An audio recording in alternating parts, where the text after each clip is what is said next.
নমস্কার, দিশা টিউশন সেন্টারে তোমাদের সবাইকে জানাই স্বাগত। প্রতিটি স্কুলেই সম্ভবত জুলাইয়ের শেষ সপ্তাহ থেকে আগস্টের প্রথম সপ্তাহের মধ্যে সেকেন্ড সামেটিভ টেস্টের পরীক্ষাগুলো হবে এবং এই সেকেন্ড সামেটিভ টেস্টের পরীক্ষায় ভালো রেজাল্ট করার জন্য, ফুল মার্কস পাওয়ার জন্য আমি তোমাদের জন্য নিয়ে এসেছি এক্সক্লুসিভ সাজেশন ভিডিও। আজকের এই ভিডিওতে ক্লাস 9 অর্থাৎ নবম শ্রেণীর সেকেন্ড ইউনিট টেস্টের পরীক্ষার জন্য ফিজিক্যাল সায়েন্স অর্থাৎ ভৌত বিজ্ঞানের সিলেবাস, কোশ্চেন প্যাটার্ন এবং সাজেশন অর্থাৎ এবারের পরীক্ষার জন্য গুরুত্বপূর্ণ প্রশ্ন এবং ভৌত বিজ্ঞানের গুরুত্বপূর্ণ অঙ্ক অর্থাৎ গাণিতিক প্রশ্নগুলো নিয়ে ডিটেলসে আলোচনা করব। তোমরা অবশ্যই এই ভিডিওটি কোথাও স্কিপ না করে প্রথম থেকে শেষ পর্যন্ত মন দিয়ে দেখতে থাকো এবং এখানে যে সমস্ত প্রশ্নগুলো আলোচনা করছি সেগুলো অবশ্যই বাড়িতে ভালোভাবে পড়তে থাকো এবং গাণিতিক প্রশ্নগুলো বুঝে বুঝে প্র্যাকটিস করতে থাকো। এছাড়া তোমাদের সেকেন্ড সামেটিভ টেস্টের পরীক্ষার জন্য গণিতের এবং জীবন বিজ্ঞানের দুটো সাজেশনস ভিডিও অলরেডি দেওয়া আছে, সেখানে সম্পূর্ণ সাজেশনস নিয়েই আলোচনা করেছি। তোমাদের মধ্য থেকে এখনও যারা এই সাজেশনস ভিডিও দুটো দেখোনি তারা চলে যাও প্লেলিস্টে, অথবা এই ভিডিওর ডেসক্রিপশন বক্সেও লিঙ্ক থাকবে, তোমরা চাইলে সেখান থেকেও দেখে নিতে পারো। এবং অবশ্যই এই প্রত্যেকটা সাজেশনস ভিডিও তোমার বন্ধুদের সঙ্গে শেয়ার করতে কিন্তু একদমই ভুলবে না। এর আগেও আমি তোমাদের বলেছি সাজেশনস প্রসঙ্গে একটা বিষয়ের অবশ্যই খেয়াল রেখো, সাজেশনস কিন্তু কখনোই জ্ঞান অর্জনের জন্য নয়, কিন্তু জীবনে প্রতিষ্ঠিত হতে গেলে ভালো রেজাল্ট করতে হবে, আর ভালো রেজাল্ট করার জন্য প্রয়োজন সাজেশন। তাই পরীক্ষায় ভালো রেজাল্ট করার জন্য তোমরা যেরকম সাজেশনস ওয়াইজ পড়ছো পড়তে থাকো, তাতে কোনো অসুবিধে নেই, কিন্তু জ্ঞান অর্জন করার জন্য প্রত্যেকটা টপিক ভালোভাবে বোঝার জন্য পরবর্তী ক্লাসগুলোতে যাতে বিজ্ঞানের কোনো জায়গায় কোনো অসুবিধে না হয় তার জন্য অবশ্যই তোমাদের কাছে যে টেক্সট বুকটি আছে তার প্রত্যেকটি অংশ তোমরা খুঁটিয়ে খুঁটিয়ে ভালোভাবে পড়তে থাকো। তাহলে এখন দেখে নেওয়া যাক তোমাদের সেকেন্ড সামেটিভ টেস্টের পরীক্ষার জন্য ভৌত বিজ্ঞানের গুরুত্বপূর্ণ প্রশ্ন এবং প্রত্যেকটা অধ্যায় থেকেই কোন কোন গাণিতিক প্রশ্নগুলো তোমাদের ভালোভাবে প্র্যাকটিস করতে হবে। সেকেন্ড ইউনিট টেস্টের পরীক্ষার জন্য ভৌত বিজ্ঞানের তোমাদের সিলেবাসে মোট 5টি অধ্যায় থাকছে। অধ্যায় 4-এর একটা টপিক অর্থাৎ 4.2 অধ্যায়ে মোলের ধারণা, 4.3 অধ্যায়ে দ্রবণ, 4.4 অধ্যায়ে অ্যাসিড ক্ষার লবণ, অধ্যায় 3 পদার্থের গঠন ও ধর্ম এবং অধ্যায় 5 কার্য, ক্ষমতা ও শক্তি। এখন জেনে নেওয়া যাক এই 5টি অধ্যায় থেকে কিরকম কোশ্চেন থাকবে অর্থাৎ সেকেন্ড ইউনিট টেস্টের কোশ্চেন প্যাটার্ন। মোলের ধারণা আর অ্যাসিড ক্ষার লবণ এই দুটো অধ্যায় থেকে থাকবে 8 মার্কস করে। পদার্থের গঠন ও ধর্ম এটার থেকে সব থেকে বেশি মার্কস 10 মার্কস থাকবে। আর দ্রবণ এবং কার্য, ক্ষমতা, শক্তি এই অধ্যায় দুটোর থেকে থাকবে 7 করে মার্কস। এই 5টি অধ্যায় থেকেই একটা করে 2 মার্কসের প্রশ্ন এবং একটা করে 3 মার্কসের প্রশ্ন থাকবে, অর্থাৎ 2 এবং 3 মার্কসের প্রশ্ন থেকে থাকবে 25 মার্কস। আর এমসিকিউ এবং অতি সংক্ষিপ্ত প্রশ্ন অর্থাৎ 1 মার্কসের প্রশ্ন প্রত্যেকটা চ্যাপ্টার্স থেকেই 3টি করে থাকবে। এইবারের পরীক্ষায় 1 মার্কসের প্রশ্ন থাকছে 8 এবং সাথে 15 মার্কসের। আজকের এই ভিডিওতে আমরা 2 এবং 3 মার্কসের গুরুত্বপূর্ণ প্রশ্নগুলো নিয়ে আলোচনা করব। পরীক্ষায় ভালো রেজাল্ট করার জন্য তোমাদেরকে অবশ্যই এই 1 মার্কসের প্রশ্ন ভালোভাবে কিন্তু পড়তে হবে। তোমাদের কাছে যে টেক্সট বুক আছে সেটিকে খুঁটিয়ে খুঁটিয়ে পড়ো, অথবা যদি কোনো সহায়িকা বই থাকে তাহলে সেখান থেকেও এমসিকিউ, অতি সংক্ষিপ্ত প্রশ্ন, সত্য মিথ্যা এই টাইপসের 1 মার্কসের প্রশ্নগুলো ভালোভাবে পড়ে রাখবে। এছাড়া এই যে 3 মার্কসের প্রশ্নগুলো থাকে অনেক সময় এগুলো পুরোপুরি 3 মার্কসের প্রশ্ন না দিয়ে 2+1 বা 1+1+1 অর্থাৎ ভেঙে ভেঙেও কিন্তু থাকতে পারে। সেকেন্ড ইউনিট টেস্টের ভৌত বিজ্ঞানের নম্বর বিভাজন এবং সিলেবাস নিশ্চয়ই তোমরা বুঝতে পেরেছো। এরপর আমরা এই প্রত্যেকটা অধ্যায় থেকেই গুরুত্বপূর্ণ প্রশ্নগুলো নিয়ে আলোচনা করব। মোলের ধারণা অধ্যায়টি নিয়ে আমি এখানে আলোচনা করছি না, তোমাদের স্কুলে এই অধ্যায়টির থেকে যে সমস্ত অঙ্ক এবং প্রশ্নগুলো করানো হবে তোমরা সেই প্রশ্নগুলোই ভালোভাবে প্র্যাকটিস করে রাখবে। প্রথমেই আলোচনা করব অধ্যায় 3 পদার্থের গঠন ও ধর্ম। তোমরা খাতা পেন বের করে নাও এবং এই প্রত্যেকটা অধ্যায় থেকেই গুরুত্বপূর্ণ 2 ও 3 মার্কসের প্রশ্নগুলো লিখে নাও। অধ্যায় 3 অনেকটাই বড় অধ্যায় এবং এই অধ্যায়টা কতগুলো টপিকে ভাগ করা আছে। আমিও তোমাদের সেরকম টপিক অনুযায়ী আলোচনা করছি, এর ফলে তোমাদের পড়তেও সুবিধে হবে এবং বই থেকে অ্যান্সারগুলো খুঁজে পেতেও সুবিধে হবে। প্রথমেই আলোচনা করব তরল ও বায়ুর চাপ। এইখান থেকে প্রথম গুরুত্বপূর্ণ প্রশ্নটা লিখে রাখো, তরলের অভ্যন্তরে এইচ গভীরতায় তরলের জন্য চাপের রাশিমালাটি প্রতিষ্ঠা করো। তরলের চাপ P equals to H D G, এই সূত্রটা তোমাদেরকে প্রমাণ করতে হবে। তোমরা প্রত্যেকেই বইয়ে এটা পেয়ে যাবে। নেক্সট কোশ্চেন, ব্যারোমিটারের সাহায্যে কিভাবে আবহাওয়ার পূর্বাভাস পাওয়া যায়? এই কোশ্চেনটা 2 বা 3 মার্কসের কোশ্চেনও থাকতে পারে, আবার অতি সংক্ষিপ্ত প্রশ্নেও কিন্তু থাকতে পারে। যেমন ব্যারোমিটারের পাঠ ধীরে ধীরে কমতে থাকলে কি হবে, বা হঠাৎ কমলে কি হবে। নেক্সট কোশ্চেন, 1 গ্লাস জল চাঁদের পৃষ্ঠে রেখে দিলে কি ঘটবে? পরের কোশ্চেন, সাইফন কি? সাইফনের কার্যনীতিটি বিবৃত করো। তোমাদের বইয়ে সাইফন সংক্রান্ত যে সমস্ত কোশ্চেনগুলো আছে প্রত্যেকটাই কিন্তু করে রাখবে। এই বছর প্রত্যেকটা স্কুলেই দেখবে সাইফনের অংশের থেকে কোনো না কোনো একটা কোশ্চেন অবশ্যই থাকবে। পরের কোশ্চেন সাইফন সংক্রান্তই। সাইফন ক্রিয়ার শর্তগুলি লেখো। সাইফন ক্রিয়ার শর্তগুলো হচ্ছে, যে তরলটা স্থানান্তরিত করতে হবে সেই তরল দ্বারা এই নলটা যেন পূর্ণ থাকে। বায়ুশূন্য স্থানে কিন্তু কোনোদিনই সাইফন ক্রিয়া ঘটবে না। যে পাত্র থেকে তরল স্থানান্তরিত করা হবে সেই তরলের তরল তলটা অবশ্যই ওপরে থাকতে হবে। তারপর চাঁদে সাইফন ক্রিয়াশীল হয় না কেন, অথবা বায়ুশূন্য স্থানে সাইফন কাজ করে না কেন। তরল ও বায়ুর চাপ এই অংশ থেকে এই 6টি প্রশ্ন ভালোভাবে পড়ার পাশাপাশি এই কয়েকটি প্রশ্ন একটু দেখে রাখতে পারো। সাইফনের ব্যবহারিক প্রয়োগ লেখো। ক্ষুদ্র জলবিন্দু বা পারদবিন্দু গোলাকার হয় কেন, এবং বিমানের ডানার বিশেষ আকৃতি কিভাবে বিমানকে উড়তে সাহায্য করে। এরপর আমরা আলোচনা করব পরবর্তী টপিক, আর্কিমিডিসের নীতি। এই অংশের থেকে গুরুত্বপূর্ণ প্রশ্নগুলো লিখে নাও। প্রথম প্রশ্ন, আর্কিমিডিসের নীতিটি লেখো। খুব গুরুত্বপূর্ণ প্রশ্ন। পরের প্রশ্নও বেশ গুরুত্বপূর্ণ। প্লবতা কাকে বলে? প্লবতার এসআই একক লেখো, এবং প্লবতা কোন কোন বিষয়ের উপর নির্ভরশীল। নেক্সট কোশ্চেন, বস্তুর ভাসন ও নিমজ্জনের শর্তগুলি লেখো। অথবা প্রশ্নটা এইভাবেও বলা থাকতে পারে, তরলে ভাসমান বস্তুর ভাসনের শর্ত কি? তারপর বেশ গুরুত্বপূর্ণ প্রশ্ন, এক টুকরো লোহা জলে ডুবে যায়, কিন্তু লোহার তৈরি কড়াই জলে ভাসে কেন, বা লোহার তৈরি জাহাজ জলে ভাসে কেন? এটা আর্কিমিডিসের নীতি থেকেই ব্যাখ্যা করতে হবে।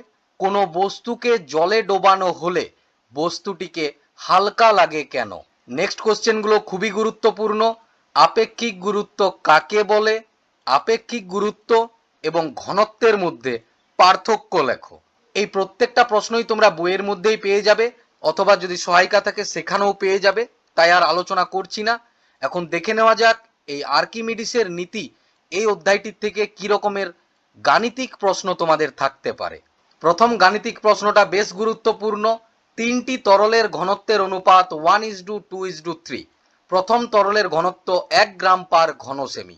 তরল 3টিকে সম আয়তনে মেশালে মিশ্রণের ঘনত্ব কত হবে?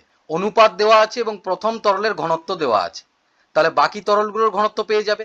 প্রথমটা যদি 1 হয়, পরেরটা 2 এবং তারপরেরটা 3। এরপর এদেরকে সম আয়তনে মিশিয়ে মিশ্রণের ঘনত্বটা নির্ণয় করে নাও। এই ভিডিওতে আমি গাণিতিক প্রশ্নগুলো নিয়ে আর ডিটেলসে আলোচনা করছি না। যদি তোমাদের অসুবিধে হয় কমেন্টে জানাও। আমি তাহলে সাজেশনসে যে সমস্ত গাণিতিক প্রশ্নগুলো আছে, প্রত্যেকটা অধ্যায়েরই যে গাণিতিক প্রশ্নগুলো আছে সেগুলো নিয়ে পরে একটা ভিডিও নিয়ে আসব। পরের গাণিতিক প্রশ্ন, 500 গ্রাম ভরের কঠিনের আয়তন 350 ঘন সেমি। বস্তুটির ঘনত্ব নির্ণয় করো। বস্তুটিকে জলে ডোবালে অপসারিত জলের ভর কত? তারপর রূপোর আপেক্ষিক গুরুত্ব 10.8 হলে এসআইতে রূপোর ঘনত্ব নির্ণয় করো। এটা হবে রূপোর ঘনত্ব নির্ণয় করো।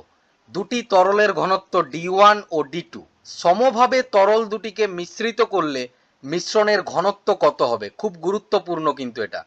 তারপর এই দুটো অঙ্ক আছে, তোমরা এই দুটো একটু লিখে নাও ভিডিও পজ করে, আমি আর আলোচনা করছি না। এরপর আমরা আলোচনা করব এই অধ্যায়ের পরবর্তী টপিক, পৃষ্ঠটান। প্রথম প্রশ্ন, পৃষ্ঠটান কাকে বলে? পৃষ্ঠটানের এসআই একক লেখো। পরের প্রশ্ন খুবই গুরুত্বপূর্ণ, তরলের পৃষ্ঠটান কোন কোন বিষয়ের উপর নির্ভরশীল?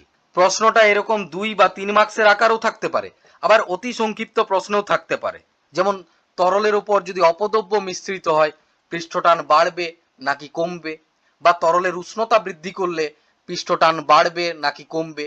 পৃষ্ঠটানের অংশ থেকে শেষ প্রশ্নটা হচ্ছে, এক টুকরো কর্পূরকে জলে ফেললে টুকরোটি এলোমেলো ভাবে জলের উপর নড়াচড়া করে কেন?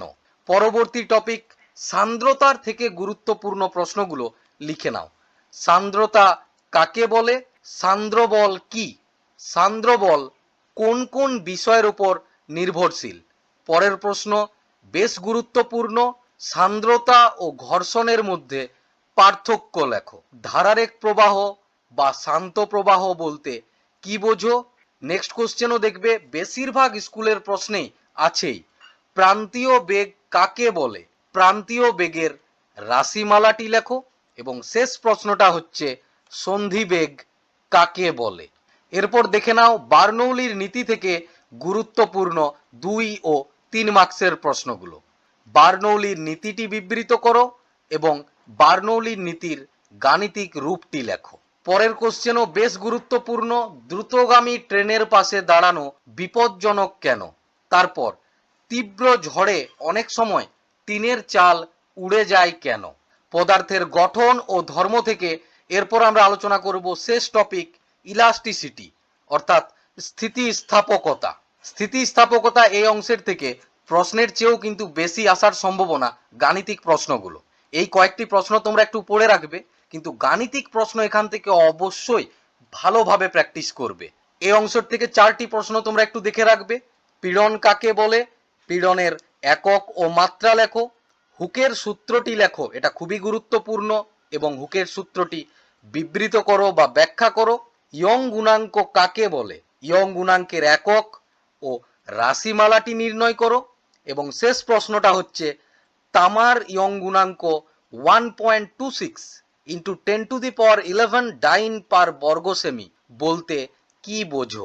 এর অর্থ হচ্ছে একক দৈর্ঘ্য এবং একক প্রস্থচ্ছেদের কোনো তামার তার বা কোনো তামার দণ্ডের ওপরে যদি আমরা 1.26 ইন্টু 10⁻11 ডাইন বল প্রয়োগ করি, তাহলে একক দৈর্ঘ্যে বৃদ্ধি ঘটবে, অর্থাৎ যে দণ্ডটা বা তারটা থাকবে তার দৈর্ঘ্য দ্বিগুণ হবে।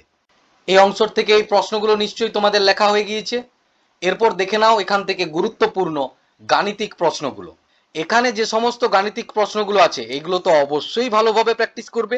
এছাড়া তোমাদের স্কুলেও যে সমস্ত অঙ্কগুলো প্র্যাকটিস করানো হবে সেইগুলোও কিন্তু তোমরা প্র্যাকটিস করে রাখবে। এখানে আমি আর এগুলো আলোচনা করছি না, তোমরা ভিডিও পজ করে এই 4টি গাণিতিক প্রশ্ন একটু লিখে নাও। এরপর আমরা আলোচনা করব অধ্যায় 4-এর একটা টপিক, দ্রবণ। প্রথম প্রশ্ন, কোলয়েড কাকে বলে? উদাহরণ দাও। তারপর পার্থক্য লেখো, প্রকৃত দ্রবণ, কোলয়েড এবং প্রলম্বন।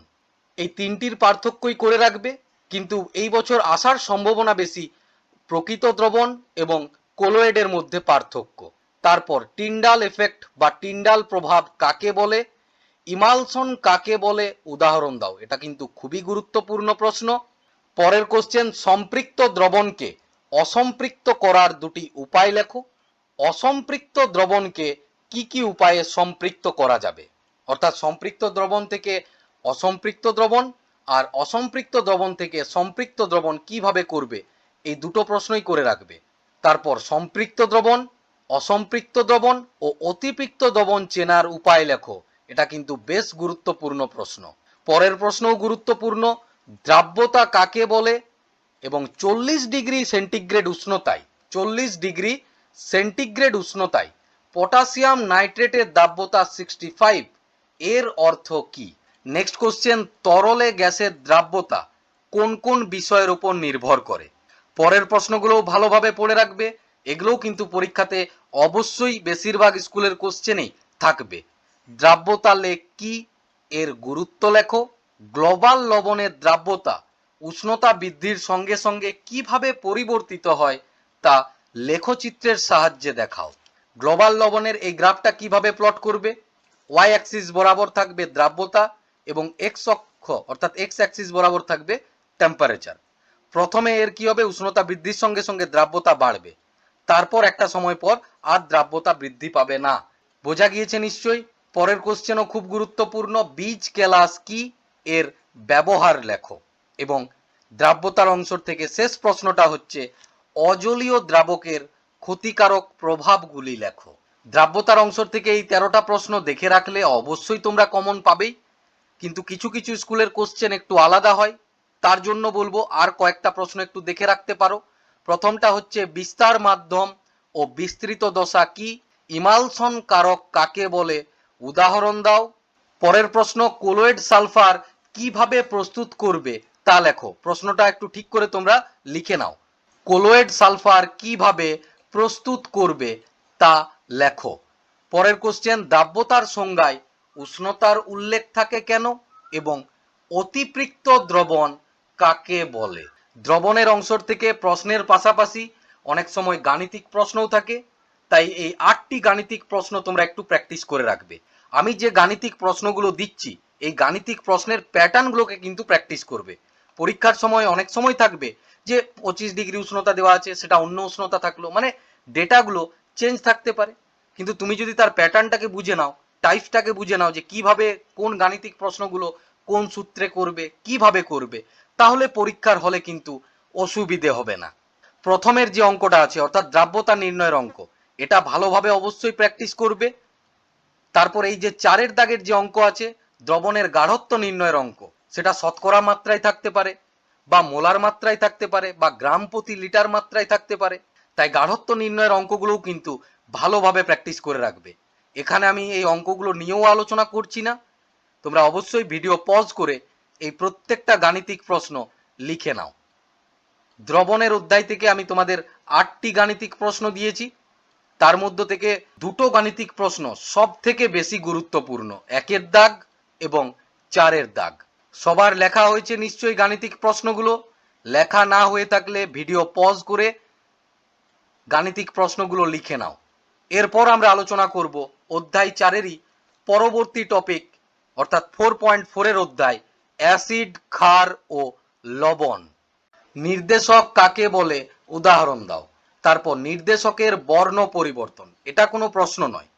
প্রশ্নটা কিভাবে থাকবে, যেমন বিভিন্ন যে নির্দেশকগুলো আছে লিটমাস বা মিথাইল অরেঞ্জ, মিথাইল রেড, এই যে নির্দেশকগুলো আম্লিক দ্রবণে বা প্রশম দ্রবণে বা ক্ষারীয় দ্রবণে কি বর্ণ পরিবর্তন হয় সেইগুলো মনে রাখতে হবে। এই বছর প্রত্যেকটা স্কুলের কোশ্চেনই দেখবে নির্দেশকের বর্ণ পরিবর্তন সংক্রান্ত প্রশ্ন থাকবেই।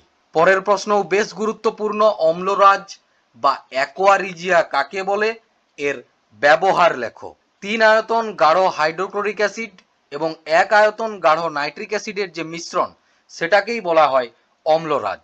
বিভিন্ন ধাতু দ্রবীভূত করতে অম্লরাজ ব্যবহার করা হয়। 4 নাম্বার কোশ্চেন খুব গুরুত্বপূর্ণ, এই 3টি অ্যাসিডের মধ্যে কোনো না কোনো একটি অ্যাসিডের শনাক্তকরণ প্রত্যেকটা স্কুলের কোশ্চেনেই কিন্তু থাকবে। হাইড্রোক্লোরিক অ্যাসিড অথবা নাইট্রিক অ্যাসিড অথবা সালফিউরিক অ্যাসিডের শনাক্তকরণ। এই নাইট্রিক অ্যাসিডের শনাক্তকরণটা এইভাবেও বলা থাকতে পারে যে নাইট্রিক অ্যাসিড শনাক্তকরণে বলয় পরীক্ষাটি লেখো।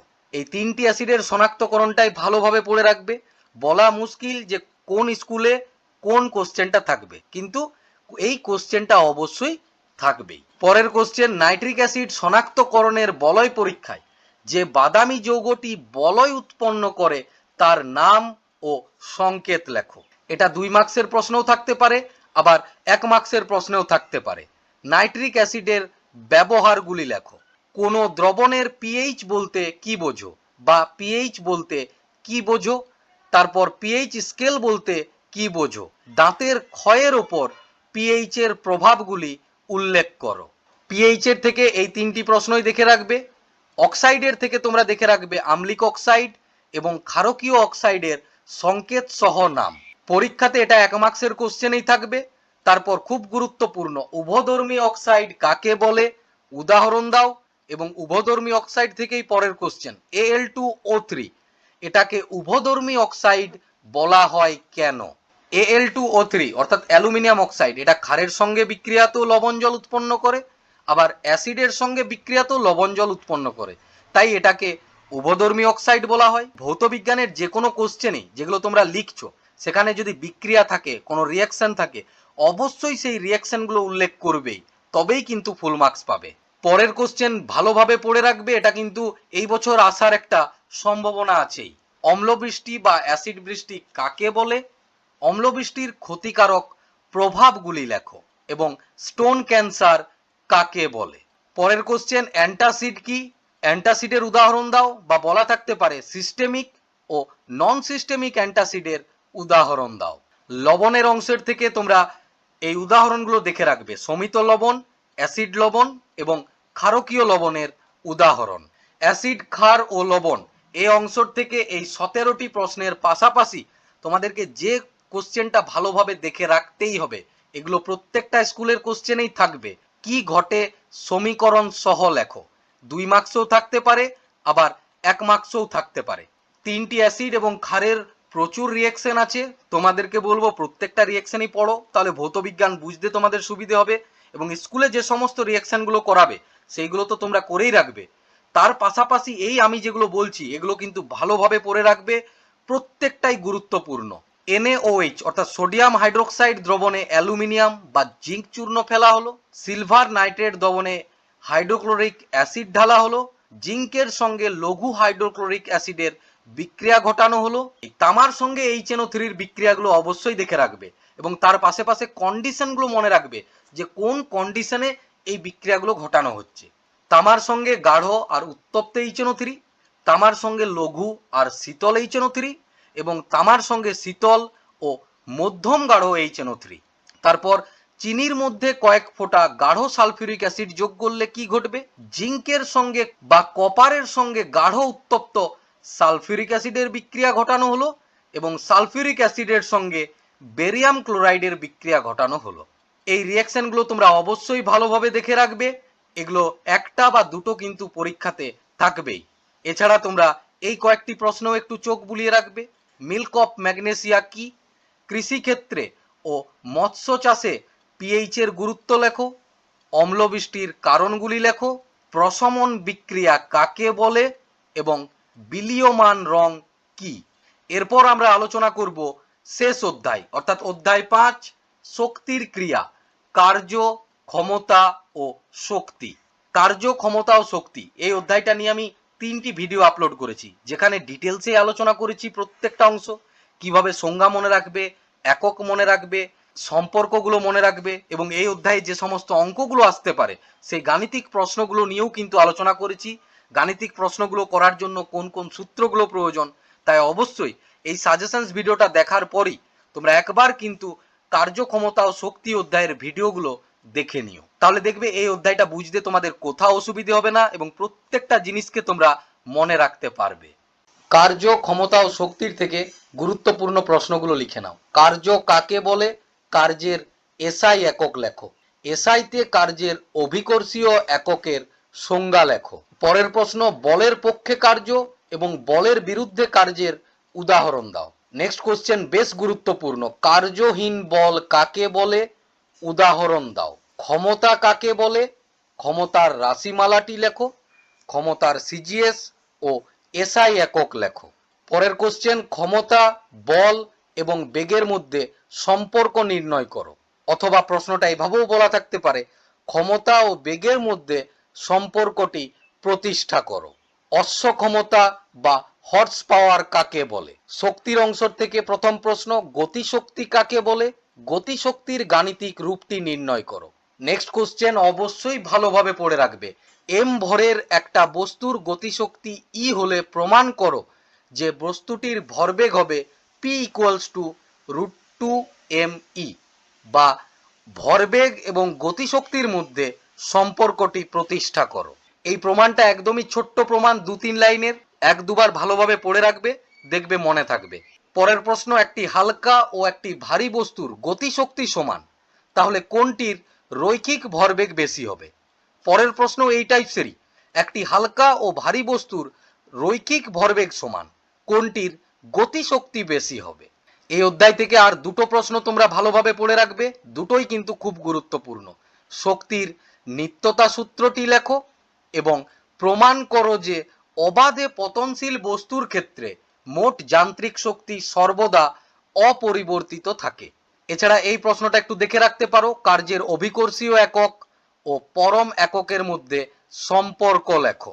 এই অধ্যায় থেকেও কিন্তু একটা গাণিতিক প্রশ্ন আসার সম্ভাবনা আছেই। 3 মার্কসের যদি প্রশ্ন থাকে তাহলে 2 মার্কসে গাণিতিক প্রশ্ন থাকবে, বা যদি 2 মার্কসে প্রশ্ন দেওয়া থাকে তাহলে 3 মার্কসে কিন্তু গাণিতিক প্রশ্ন থাকবে। এই অধ্যায় থেকে 10টি গাণিতিক প্রশ্ন দেওয়া আছে, সেই প্রশ্নগুলো তোমরা লিখে নাও, আমি আর আলোচনা করছি না।